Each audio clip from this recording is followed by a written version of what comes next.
사도신경으로 우리의 신앙을 고백하겠습니다.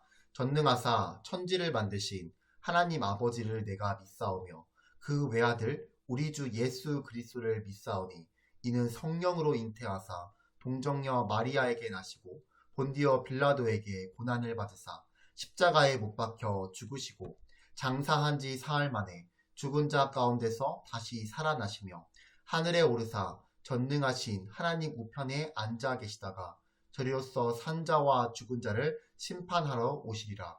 성령을 믿사오며 거룩한 공예와 성도가 서로 교통하는 것과 죄를 사하여 주시는 것과 몸이 다시 사는 것과 영원히 사는 것을 믿사옵나이다. 아멘. 오늘 우리에게 주신 말씀은 에스겔 7장 1절에서 14절의 말씀이에요. 화면을 보면서 다 같이 봉독하겠습니다. 야훼께서 권능으로 내게 임재하시고 그의 영으로 나를 데리고 가서 골짜기 가운데 두셨는데 거기 뼈가 가득하더라. 나를 그 뼈 사방으로 지나가게 하시기로 본즉 그 골짜기 지면에 뼈가 심이 많고 아주 말랐더라. 그가 내게 이르시되 인자야 이 뼈들이 능히 살 수 있겠느냐 하시기로 내가 대답하되 주 예수여 주께서 아시나이다. 또 내게 이르시되 너는 이 모든 뼈에게 대언하여 이르기를 너희 마른 뼈들아 야훼의 말씀을 들을지어다. 주 야훼께서 이 뼈들에게 이같이 말씀하시기를 내가 생기를 너희에게 들어가게 하리니 너희가 살아나리라. 너희 위에 힘줄을 두고 살을 입히고 가죽으로 덮고 너희 속에 생기를 넣으리니 너희가 살아나리라. 또 내가 야훼인 줄 너희가 알리라 하셨다 하라. 이에 내가 명령을 따라 대언하니 대언할 때에 소리가 나고 움직이며 이 뼈 저 뼈가 들어맞아 뼈들이 서로 연결되더라. 내가 또 보니 그 뼈에 힘줄이 생기고 살이 오르며 그 위에 가죽이 덮이나 그 속에 생기는 없더라. 또 내가 이르시되 인자야 너는 생기를 향하여 대언하라. 생기에게 대언하여 이르기를 주 야훼께서 이같이 말씀하시기를 생기야 사방에서부터 와서 이 죽음을 당한 자에게 붙어서 살아나게 하라 하셨다 하라. 이에 내가 그 명령대로 대언하였더니 생기가 그들에게 들어가매 그들이 곧 살아나서 일어나 서는데 극히 큰 군대더라. 또 내게 이르시되 인자야 이 뼈들은 이스라엘 온 족속이라. 그들이 이르기를 우리의 뼈들이 말랐고 우리의 소망이 없어졌으니 우리는 다 멸절되었다 하느니라. 그러므로 너는 대언하여 그들에게 이르기를 주 야훼께서 이같이 말씀하시기를 내 백성들아 내가 너희 무덤을 열고 너희로 거기에서 나오게 하고 이스라엘 땅으로 들어가게 하리라. 내 백성들아 내가 너희 무덤을 열고 너희로 거기에서 나오게 한즉 너희는 내가 야훼인 줄을 알리라. 내가 또 내 영을 너희 속에 두어 너희가 살아나게 하고 내가 또 너희를 너희 고국 땅에 두리니 나 야훼가 이 일을 말하고 이른 줄을 너희가 알리라. 야훼의 말씀이니라. 아멘. 친구들, 우리 친구들은 교회를 생각할 때 어떤 이미지가 가장 먼저 떠오르나요? 예수님을 믿는 사람들과 믿지 않는 사람들이 공통적으로 하는 대답은 바로 십자가일 거예요. 그런데 이 같은 십자가를 생각해도 예수님을 믿는 사람과 믿지 않는 사람들의 생각이 달라요. 예수님을 믿지 않는 사람들에게는 십자가는 단순히 교회를 상징하는 표시라고 생각할 거예요. 하지만 예수님을 믿는 우리들에게 십자가는 우리 죄를 용서하시기 위해 달리신 예수님의 죽음과 부활을 의미해요. 다시 말해서 십자가는 죽음을 상징함과 동시에 예수님의 부활도 포함하는 것이죠. 그래서 기독교를 일컬어 죽음을 넘어 소망의 종교라고 해요. 오늘은 교회가 가진 이 소망이 무엇인지 하나님의 말씀을 통해 함께 배워보기로 할게요. 오늘 본문의 배경은 다음과 같아요. 옛 언약을 지키는 것에 실패한 이스라엘 백성은 심판을 받아 바벨론이라는 나라에게 공격을 당해 나라가 멸망하고 수많은 사람들이 바벨론의 포로로 잡혀간 상황이에요. 이스라엘은 바벨론에게 총 3번의 공격을 당하는데 그중 에스겔이라는 선지자는 2차 침공 시기 25살이라는 젊은 나이에 포로로 잡혀갔어요. 에스겔 선지자는 바벨론 땅에서 포로로 살던 이스라엘 사람들에게 하나님의 말씀을 전하는 그런 역할을 했어요. 그러던 중 에스겔 선지자에게 충격적인 소식이 들리게 돼요. 에스겔 33장 21절의 말씀을 읽어볼게요. 우리가 사로잡힌 지 12째 해 10째 달 5째 날에 예루살렘에서부터 도망하여 온 자가 내게 나와 말하기를 그 성이 함락되었다 하였는데 에스겔은 포로에서 해방되어 조국으로 돌아가려는 소망을 품고 있었는데 그에게 들린 조국의 멸망과 성전 파괴 소식은 에스겔에게 남은 한 가닥 희망조차 사라지게 하는 그런 순간이었던 거예요. 친구들, 나라를 잃은 백성에게 무슨 소망이 있을까요? 전쟁으로 인해 황폐해지고 수많은 사람이 죽고 또 그동안 모아온 모든 재산은 다 한순간에 사라졌어요. 마땅히 누려야 하는 인권조차 없이 적국의 노예로 살아야 하는 사람들에게 어떠한 소망이 있을까요? 이 정도는 아니지만 현재 우리나라 사람들도 많은 것을 포기하고 살아가고 있어요. 흔히 3포 세대라 부르며 연애, 결혼, 출산을 포기하고 여기에 더 나아가 5포 세대라고도 해요. 우리 청소년 사이에도 미래에 대한 소망보다는 불안이 자리 잡고 꿈과 희망보다는 무엇을 포기해야 하는가를 생각하는 학생들이 많다라고 해요. 장래 희망이나 꿈에 대해 물어보면 이 질문에 대해 자신있게 대답하는 친구들이 많이 없는 것이 현재의 상황이에요. 이처럼 내일과 미래에 대한 소망 없이 하루하루 살아가는 시간은 참 불행한 삶이에요. 중세 단테라는 문학가는 신곡이라는 책을 쓰면서 지옥이 어떠한 곳인가를 표현하며 다음과 같이 말했어요. 여기에 들어가는 자는 모든 소망을 버리라. 즉, 내일의 소망이 없는 삶, 기대가 없는 삶을 지옥이라고 표현한 거예요. 바벨론의 포로로 잡혀간 이스라엘 백성의 상태가 이와 같았어요. 가족과 재산, 나라를 잃고 포로로 잡혀간 이들에게 내일에 대한 소망이 있었을까요? 죽을 때까지 노예로 살아야 하는 삶에 무슨 소망이 있었겠어요? 이와 같은 상태를 오늘 본문 1절과 2절에 다음과 같이 기록하고 있어요. 함께 읽어볼까요? 야훼께서 권능으로 내게 임재하시고 그의 영으로 나를 데리고 가서 골짜기 가운데 두셨는데 거기 뼈가 가득하더라. 나를 그 뼈 사방으로 지나가게 하시기로 본즉 그 골짜기 지면에 뼈가 심이 많고 아주 말랐더라. 하나님은 에스겔 선지자에게 다음과 같은 환상을 보여주셨어요. 어느 날 하나님의 영이 에스겔을 한 골짜기로 데려갔는데 그곳에 마른 뼈가 가득했어요.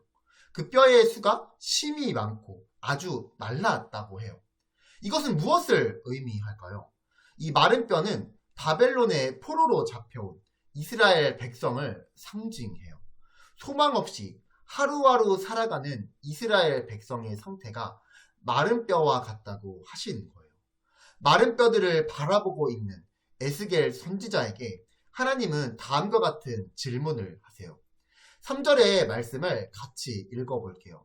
그가 내게 이르시되 인자야 이 뼈들이 능히 살 수 있겠느냐.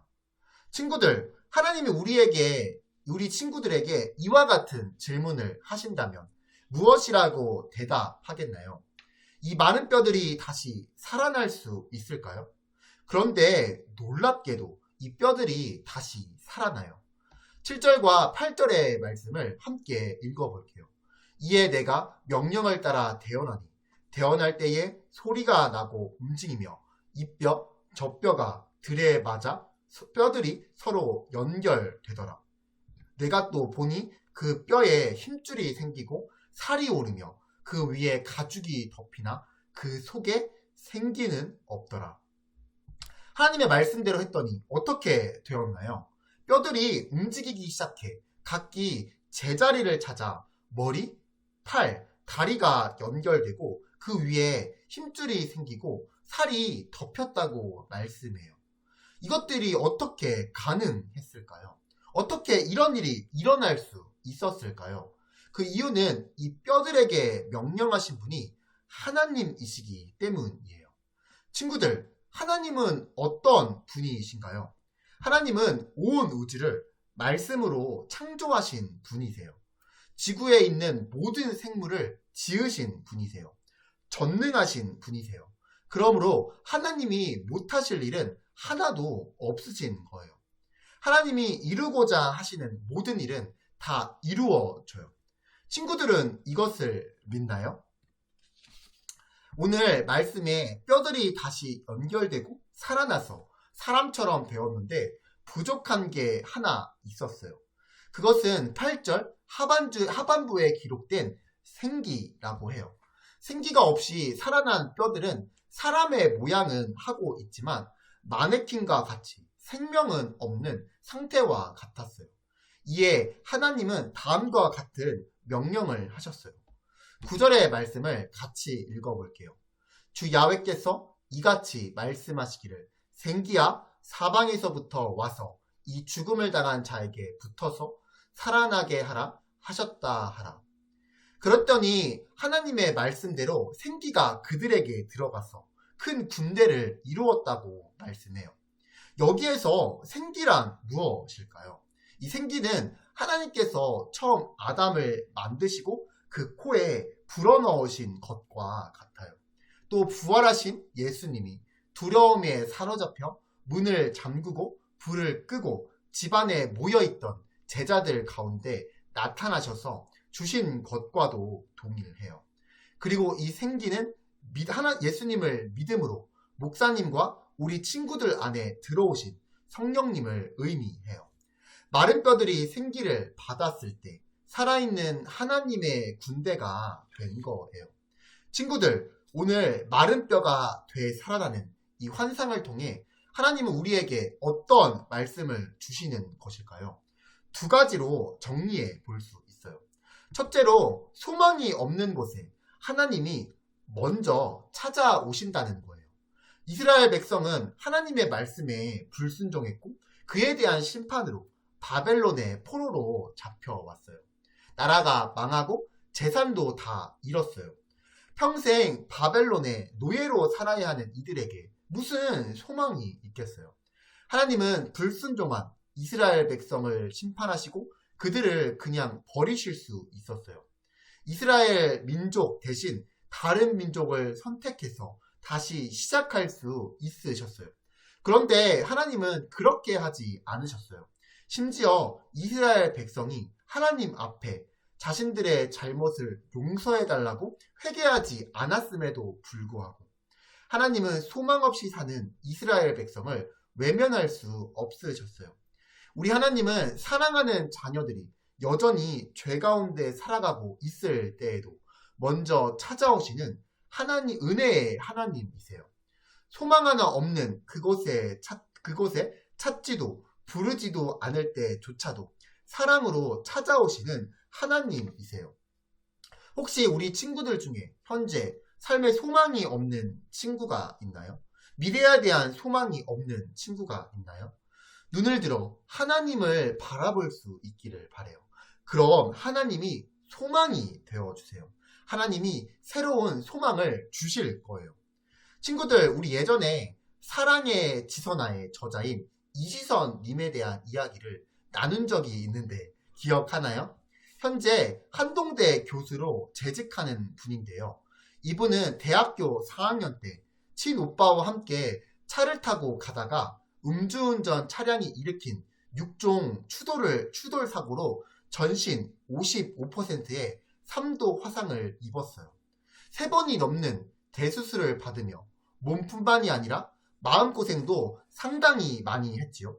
절망도 많이 했고요. 한순간의 사고로 창창한 미래가 산산조각이 났어요. 자신이 잘못한 것도 아니고 음주운전했던 사람의 잘못으로 인해 상상할 수 없는 피해를 입게 된 거예요. 이런 상황에서 무슨 소망이 있겠어요? 이지선님은 현실의 삶이 너무 괴롭고 소망이 없다고 생각해서 스스로 목숨을 끊으려 했다고 해요. 그런데 그때 하나님이 찾아오셨어요.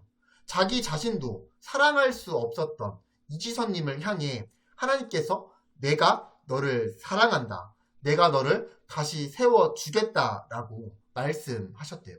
그리고 하나님은 약속하신 대로 다시 세우시고 새로운 소망을 주셨어요. 현재 이분은 상처받고 약한 자들을 위로하는 돕는 일에 크게 쓰임받고 있어요. 이처럼 소망 없던 삶에 먼저 찾아와 손을 내미시고 새로운 소망을 주시는 분이 바로 우리의 하나님이세요. 둘째로 마른 뼈 환상을 통해 하나님이 우리에게 하시는 말씀은 예수님을 믿는 우리에게 성령을 주신다는 거예요. 하나님을 사랑하지 못하고 말씀대로 살지 못하는 우리에게 성령을 주셔서 우리 마음을 변화시키세요. 성령은 우리에게 하나님을 사랑하는 마음을 주세요. 또 하나님의 말씀대로 살고자 하는 마음과 순종할 수 있는 능력을 주세요. 어떤 사람들은 성령을 신비한 능력과 기적을 일으킬 수 있는 수단으로 생각하지만 그렇지 않아요. 성령은 예수님이 하신 말씀을 생각나게 하시고 깨닫게 하는 일을 하세요. 그러므로 성령 충만은 하나님의 말씀으로 가득 차는 것을 의미해요.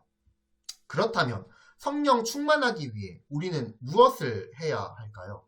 그것은 하나님의 말씀을 항상 가까이 하는 거예요. 말씀을 이해하기 어렵더라도 깨닫도록 하나님께 도움을 구하고 읽으면 성령님이 도와주셔서 말씀을 이해할 수 있는 거예요. 말씀에 대한 이해가 깊어지고 그 말씀을 깨달을수록 하나님을 더 사랑하게 되고 하나님의 말씀이 우리 안에서 능력으로 역사하세요. 친구들, 오늘 본문에서 보여주신 마른 뼈 환상은 바벨론 포로로 잡혀온 이스라엘 백성, 소망이 없던 그들에게 하나님이 은혜를 베푸셔서 포로에서 해방시키실 것과 새로운 소망을 약속하시는 말씀이에요. 하나님은 이스라엘 백성에게 베푸신 은혜를 지금 우리에게도 베푸고 계세요. 소망 없이 살아가는 사람들에게 먼저 찾아오셔서 말씀을 통해 새로운 소망을 주시고 또 성령님을 주셔서 하나님과 동행하며 능력 있는 삶을 살게 인도해 주세요. 그러기 위해 우리가 해야 할 것은 하나님을 사랑하며 하나님을 늘 가까이에서 말씀으로 무장하는 거예요. 말씀으로 무장한 하나님의 군대가 되는 거예요. 하나님의 말씀이 우리 안에 살아 역사할 때 친구들은 세상이 감당하지 못하는 하나님의 사람이 될 거예요. 부디 바라기는 우리 친구들 모두가 말씀으로 무장된 성령으로 충만한 하나님의 군대가 되기를 간절히 소망합니다. 우리 이 시간 오늘 주신 말씀을 가지고 함께 기도하기를 원하는데요. 화면에 보이는 3가지 기도 제목을 가지고 함께 통성으로 기도하겠습니다. 기도합니다.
하나님 아버지, 오늘도 우리를 사랑하여 주셔서 예배드릴 수 있도록 은혜를 주심에 감사합니다.